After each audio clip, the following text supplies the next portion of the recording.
बहुत समय पहले की बात है। माता पार्वती और भगवान शिव कैलाश पर्वत पर बैठे थे।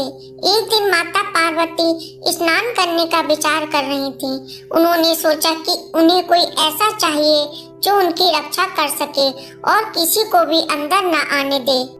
इसीलिए उन्होंने अपने शरीर के उपटन से एक छोटे बालक की मूर्ति बनाई और उसमें प्राण फूंक दिए। इस तरह एक सुंदर बालक गणेश का जन्म हुआ। फिर माता पार्वती ने गणेश से कहा, बेटा, मैं स्नान करने जा रही हूँ। इस समय में किसी को भी भीतर आने मत देना। गणेश ने सिर हिलाकर आदेश मान लिया और वे माता के आदेश की रक्षा करने के लिए दरवाजे पर खड़े हो गए। कुछ समय बाद भगवान शिव वहां आए। जब उन्होंने देखा कि एक छोटा बालक दरवाजे पर पहरा दे रहा है तो उन्होंने उससे भीतर जाने का इशारा किया। मुझे अंदर जाने दो। लेकिन गणेश ने उन्हें रोकते हुए कहा, मेरी माता ने आदेश दिया है कि मैं किसी को भी भीतर न जाने दूं, इसलिए मैं आपको अंदर नहीं जाने दूंगा।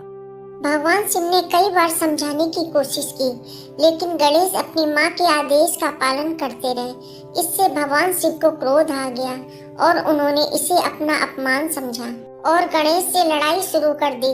दोनों के बीच घोर युद्ध हुआ। भगवान शिव ने अपने त्रिशूल का इस्तेमाल कर गणेश का सिर काट दिया। जैसे ही गणेश का सिर कटा, वे जमीन पर गिर पड़े। जब माता पार्वती बाहर आई और अपने पुत्र को इस हाल में देखा, उन्होंने देखा कि उनके पुत्र का सिर शरीर से अलग पड़ा हुआ है, तो वे अत्यंत दुखी हो गईं। उन्होंने रोते हुए भगवान शिव से कहा, आपने मेरे पुत्र का सिर क्यों काट दिया? उसने आपका क्या बिगाड़ा था? भगवान शिव को अपनी गलती का एहसास हुआ। उन्होंने पार्वती से माफी मांगी और वादा किया कि वे गणेश को फिर से जीवित कर देंगे। भगवान शिव ने अपने गणों को आज्ञा दी कि वे ऐसे प्राणी का सिर लाएं जो उत्तर दिशा की ओर मुंह करके सोया हो। गण तुरंत ही एक बड़े हाथी का सिर लेकर आए जो उत्तर दिशा की ओर सोया हुआ था। शिव जी ने उस हाथी का सिर गणेश के धड़ से जोड़ दिया और उन्हें पुनः जीवित कर दिया। इस प्रकार गणेश फिर से जीवित हो गए, लेकिन अब उनका सिर हाथी का था। माता पार्वती और सभी देवताओं को अत्यंत प्रसन्नता हुई। भगवान शिव ने गणेश को आशीर्वाद दिया और कहा, आज से तुम गणों के अधिपति होगे और तुम्हारा नाम गणपति रखा जाएगा।